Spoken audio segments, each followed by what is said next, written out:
With Easter just around the corner, you may find yourself looking for last-minute Easter basket ideas.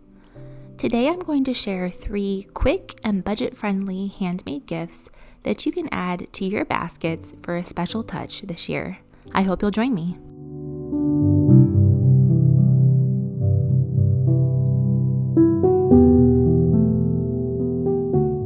When I say these projects are quick, I mean that the hands-on part will take less than 30 minutes for each project. There may be cooling or drying time involved, but overall it won't take that long. This first one is super simple, but it is all about the presentation. Many of you have probably made homemade Play-Doh before, but in case you haven't, I've written out the recipe in the description below. I never use bleached flour in cooking and baking, but I do use it for crafts like Play-Doh, as it results in a purer white and brighter colors if you choose to dye it. Once your dough is made, you can split it into multiple sections and dye each section a different color. If you opt for a natural vegetable-derived food dye, just be aware it is going to take more of the bottle than chemical food dye in order to achieve a pretty color.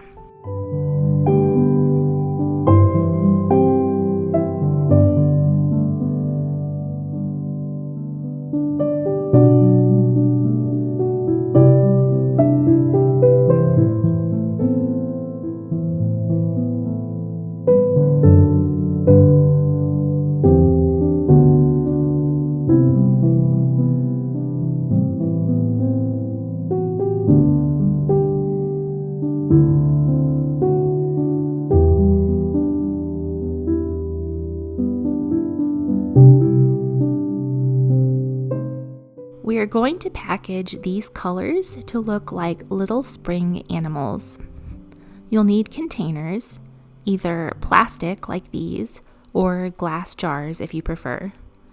You'll also need googly eyes, pipe cleaners, some felt, and permanent markers. Let's turn this pretty light blue into a bluebird.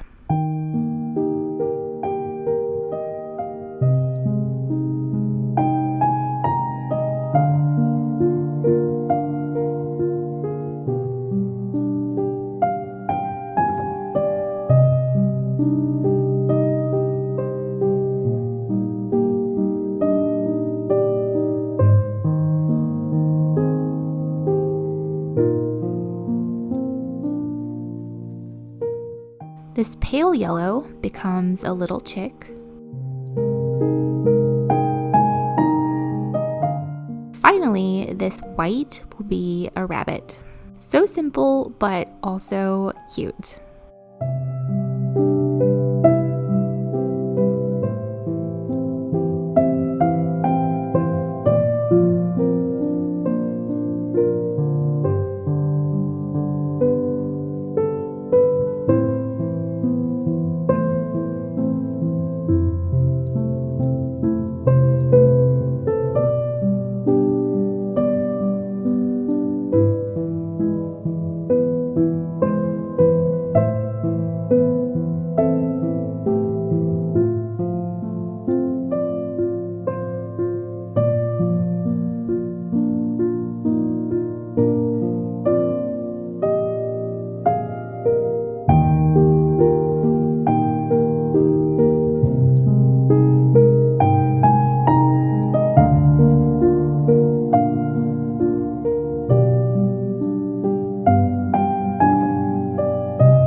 If you have little ones around, there's a good chance you have bits of old broken crayons too. A great way to use them is to melt them down into new fun crayons. For this, you are going to need to remove any paper wrappers from your crayons. If they're being a little bit stubborn, try soaking them in mildly warm water with a little bit of soap for a few minutes to loosen the paper. You're also going to need silicone molds. We have these cute little Lego brick molds, and I will link them in the description below. You can sort the crayons by each unique color, or you can mix complementary colors together, or whatever combination you want if you're going for a more of a rainbow effect. Once you have your crayons grouped, you will need to put one group of crayons in a bag and smash them. A hammer or a meat pounder work great. Just be sure to put something down to protect your countertop, and don't hit too hard or the bag will tear open. You can then put all the little bits and pieces into your molds. This will be done in 2 stages, so make sure to hold back some of your crayon pieces. Once the first bits have melted down and filled in the cracks, we'll add more to make the crayon thicker. I set my oven to the lowest temperature, just the warm setting, which is approximately 175 degrees Fahrenheit. You don't want the oven too hot or the crayons can start to smoke, and we don't want that. After the first batch is melted down to a liquid state, which takes about 20 minutes or so, you can add your second batch and let that melt down. Once it's all melted, set them somewhere to cool completely. Depending on the size of the crayons, this may take up to an hour. Once they're firm, just pop them out.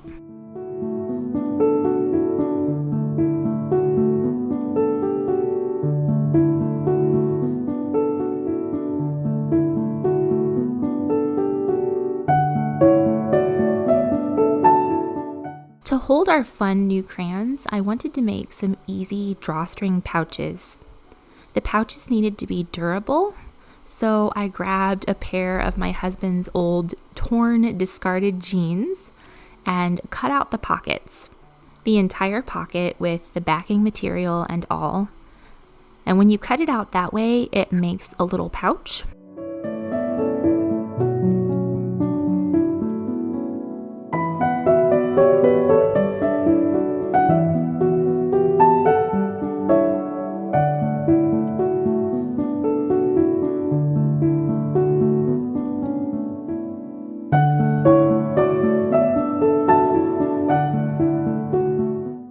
And then using iron-on fusion tape, I created a channel for a drawstring made of twine, and it only took a few minutes per pouch.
We have a food sensitivity in our family, so it can be a bit difficult to find Easter candy, particularly chocolate, that is okay to have. And the ones that are okay tend to be pretty expensive. So I decided to make our own chocolate treats by melting down chocolate chips that I know to be safe. I suppose I could have bought a mold for this, but I wanted this to be a very low cost project. So I made my own mold out of thin cardboard. Basically, I just drew a cross, then I drew a border around it, which was going to be folded up for the walls. So you basically just cut it out, bend and tape it, and do a little patching where needed.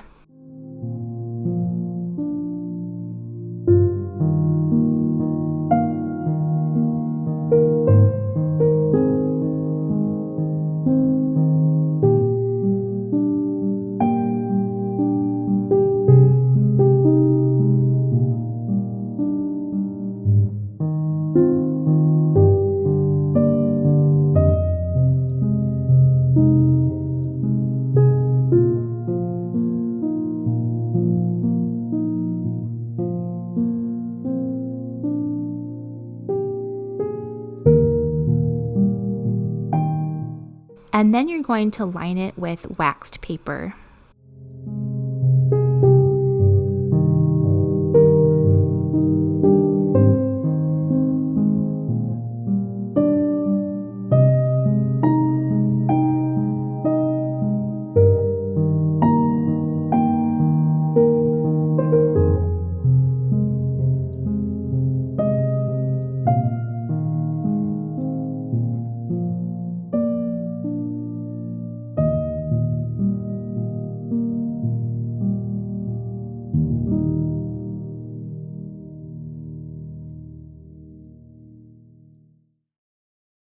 Once my chocolate was smooth, and I melted this in a double boiler.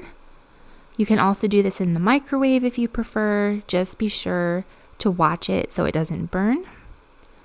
But once my chocolate was smooth, I mixed in just a little splash of vanilla extract and spread it into my mold.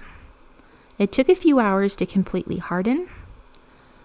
Just don't put it in the refrigerator to cool because that can result in a white coating on the chocolate. It's not perfect, but I think it turned out pretty nice.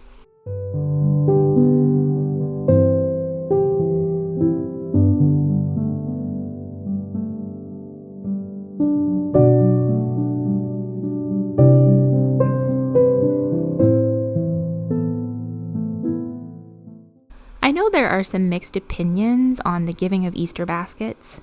Some say it draws attention away from the true reason for the day.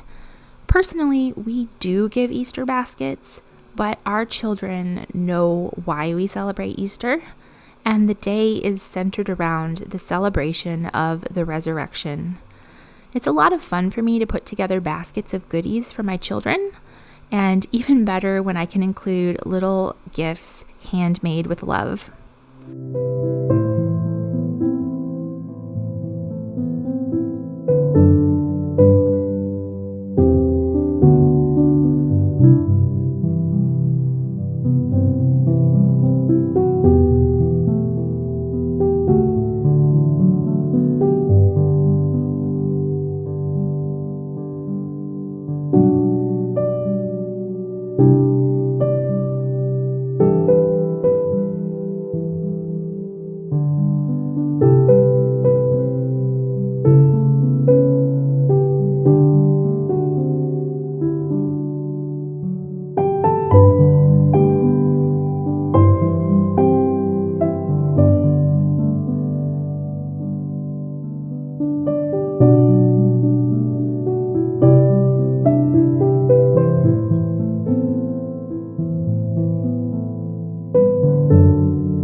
I hope you found these simple ideas to be helpful, or at least fun to watch. If you enjoyed this video, please be sure to subscribe for more cottage living, and I'll see you next time. Thanks for watching.